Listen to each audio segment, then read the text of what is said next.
Avec votre autorisation, deux mots pour saluer tous les élus et les services de la métropole, tous les partenaires et toutes les collectivités qui ont permis la pleine réussite de la Coupe du Monde féminine de football sur notre territoire, en souhaitant bien sûr que ce succès en appelle d'autres à l'avenir. J'en viens à présent à la délibération qui porte sur la promotion et le développement de la pratique du vélo loisir sur le territoire métropolitain,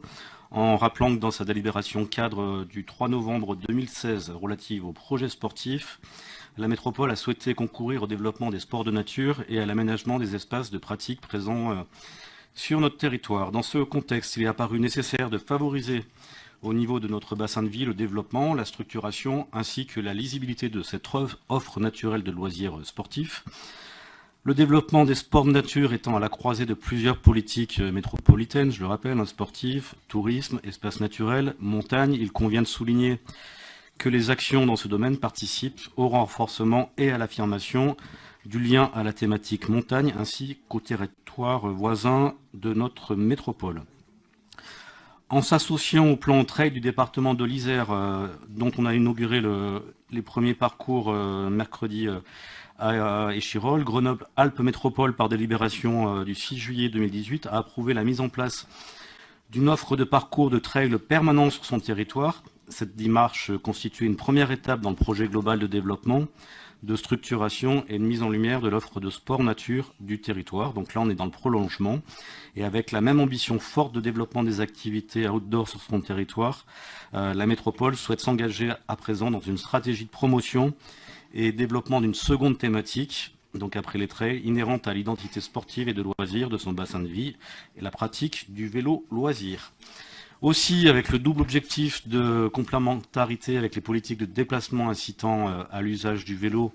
et de promotion de la pratique du vélo loisir, tant pour les habitants que les visiteurs de notre territoire, il est proposé le plan d'action suivant. Tout d'abord, la mise en place de pump track de différents niveaux de difficulté sur le territoire métropolitain. Donc il est proposé d'aménager sur des sites lisibles et bien identifiés des espaces de type pump track permettant la pratique ludique de vélo à travers différents niveaux de difficulté et d'ambiance. Et vous avez les critères pour accueillir ces pump tracks dans la délibération. Je ne les reprends pas, mais ces 5 secteurs répondent en tout cas à ces critères. Le secteur Gier-Muriennec, le secteur Sassenage-Saint-Égrève, le secteur grenoblois, le secteur Échirolles-Ebin et puis le secteur de Visil. Donc il est proposé à très court terme, afin de réaliser un démonstrateur, de travailler sur le projet d'une première implantation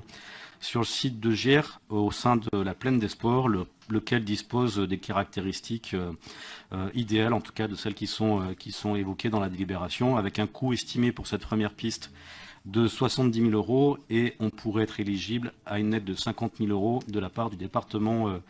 de l'Isère dans le cadre de la convention de tourisme qui est en vigueur jusqu'en 2021. Deuxième point de ce plan vélo loisir, l'élaboration d'une carte touristique des itinéraires à vélo associée à un topo guide numérique. Donc cette action, elle vise à proposer tant à un public touristique qu'à un public résident de notre territoire une vingtaine de boucles cyclables accessibles et propices à la découverte de notre bassin de vie, ainsi que de ses contreforts. Donc avec un coût de projet évalué cette fois-ci à 25 000 euros.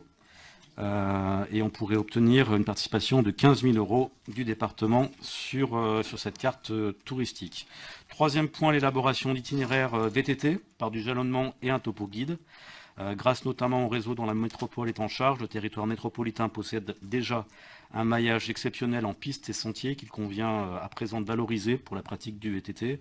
au travers d'actions complémentaires de jalonnement et de création de topo guide. Donc il est proposé de créer une vingtaine d'itinéraires sur les 3 massifs avec un niveau de difficulté restreint pour convenir au plus grand nombre. Quatrième et dernier point, la valorisation et la promotion de la pratique du vélo assistance électrique,